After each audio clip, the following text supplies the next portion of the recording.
कहानी गुमशुदा लालटेन।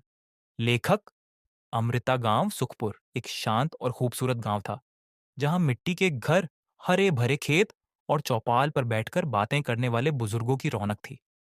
इस गांव में एक 10 साल का नटखट लड़का मधु रहता था। उसकी आंखों में हमेशा शरारत झलकती थी, लेकिन वह दिल का बहुत अच्छा था। एक दिन गांव में एक अजीब घटना घटी। गांव के बड़े चौपाल पर लगी पुरानी लालटेन अचानक गायब हो गई। यह कोई आम लालटेन नहीं थी, बल्कि पीढ़ियों से गांव के बुजुर्गों द्वारा संभाली गई थी। लालटेन की रोशनी हमेशा गांव की चौपाल को जगमगाए रखती थी, और उसकी गुमशुदगी ने पूरे गांव को चौंका दिया। रहस्यमयी सुराग। जब मधु को इस घटना के बारे में पता चला, तो उसकी जिज्ञासा जाग उठी। उसने तय किया कि वह इस रहस्य को सुलझाएगा। गांव में खोजबीन करते हुए उसे कुछ अजीब बातें पता चलीं। रात के समय कुछ लोगों ने चौपाल के पास अजीब सी परछाइयां देखी थीं, और एक बूढ़े बाबा ने कहा कि लालटेन खुद ब खुद गायब नहीं हो सकती। जरूर कोई राज छुपा है। मधु ने अपने दोस्तों चिन्नू और राजू के साथ मिलकर जांच शुरू की। वे गांव के कोने कोने में गए, लेकिन लालटेन का कोई सुराग नहीं मिला। तभी चौपाल के पास एक पुरानी झोपड़ी के पास उन्हें मिट्टी पर कुछ अजीब से निशान दिखे। रात का पीछा।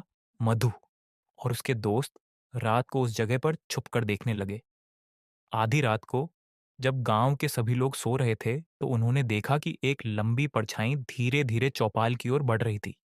मधु की धड़कन तेज हो गई, लेकिन उसने हिम्मत नहीं हारी। वे धीरे धीरे परछाई के पीछे चल पड़े। परछाई पुरानी झोपड़ी में चली गई। जैसे ही मधु ने अंदर झांका, उसकी आंखें फटी की फटी रह गईं। वहां एक रहस्यमयी बूढ़ा आदमी बैठा था, जिसके पास वही लालटेन थी। रहस्य का खुलासा मधु ने हिम्मत करके बूढ़े से पूछा, बाबा, आपने यह लालटेन क्यों ली? बूढ़ा आदमी पहले डर गया, फिर उसने गहरी सांस लेते हुए कहा, बेटा, मैं कोई चोर नहीं हूं। ये लालटेन मेरे पिता की थी।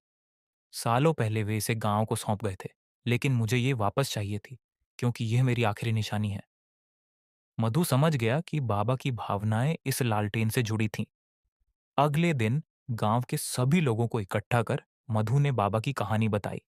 गांव वालों ने मिलकर तय किया कि वे बाबा के लिए एक नई लालटेन मंगवाएंगे, और पुरानी लालटेन फिर से चौपाल पर चमकने लगी। अंत गांव में फिर से उजाला आ गया, और मधु अपने दोस्तों के साथ खुशी खुशी खेलता रहा। उसने सीखा कि हर रहस्य डरावना नहीं होता। कुछ रहस्यों के पीछे भावनाएं भी छिपी होती हैं। अगली बार हम एक और रोमांचक कहानी के साथ लौटेंगे।